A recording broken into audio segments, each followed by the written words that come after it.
Habari gani shabiki na mdau wa soka, natumaini uko poa kabisa na ni mzima wa afya. Ni wasaa mwingine wa kwenda kuziangazia taarifa zote zilizojiri na kujitokeza katika upande mzima wa soka na burudani.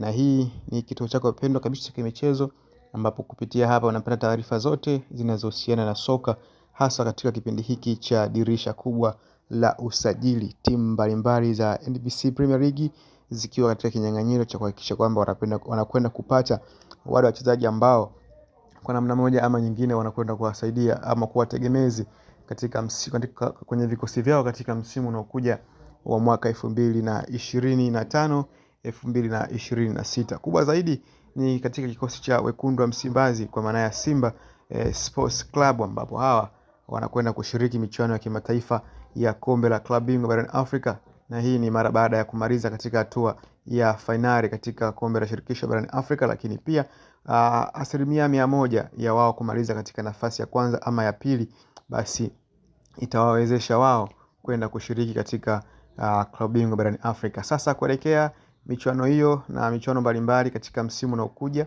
wekundu wa Msimbazi wamekaa tayari mguu mbele kuhakikisha kwamba wanapata sajili za baadhi ya wachezaji, kuhakikisha wanakwenda kukibusti ama kukiongeza nguvu kikosi chao kuelekea msimu huo ujao wa mwaka 2025 2026, kwa maana ya msimu kesho. Sasa kupitia kocha wa klabu ya Simba kwa maana Fadlu Davis ameweka bayana baadhi ya nyota ambao anawahitaji katika kikosi hiko cha wekundu wa Msimbazi ili kuhakikisha kwamba mambo yanakwenda kuwa mazuri. Kumbuka katika kikosi cha klabu ya Simba msimu huu hawakuwa vizuri katika eneo la ushambuliaji na eneo la kiungo mchezeshaji, japo ya kuwa ni moja ya timu iliyotengeneza nafasi nyingi na kufunga mabao mengi kupitia wachezaji wao kina Jean Charles Ahoua, tunamzungumzia Teba Mbida Lionel, lakini pia Steven Dese Mukwara. Ni baadhi ya nyota ambao wamefunga magoli mengi, lakini bado kikosi hiko hakikuonesha makali yake kama vile ambavyo wengi walitarajia kuwa kiwepo, ikiwa japokuwa timu hiyo iliweka bayana kwamba msimu huu kwao ni msimu wa kutengeneza kikosi. Sasa nyota ambao wanakwenda kukisuka kikosi hiko ama kuingia moja kwa moja katika kikosi hiko, na hii ni mara baada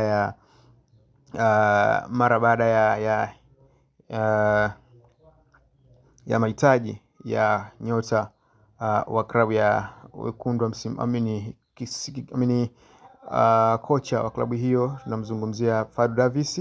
Yeye amehitaji saini ama huduma ya mchezaji ambaye ni kiungo kutoka Tanzania, na jina pekee ambalo litajwa hapa ni Faisal Abdara, kwa maana ya Fei Toto. Ni mchezaji ambaye anakwenda kukamilisha sajili ya kujiunga na kikosi hiko cha wekundu wa Msimbazi. Lakini Simba pia inatajwa kuinda saini ya mshambuliaji wa ASEC Mimosas ya Ivory Coast, kwa maana ya Abdul Razak Sise, kwa ajili ya kuiboresha safu yao ya ushambuliaji kuelekea msimu wa kesho. Na hii ni habari njema kabisa kwa wekundu hao wa Msimbazi.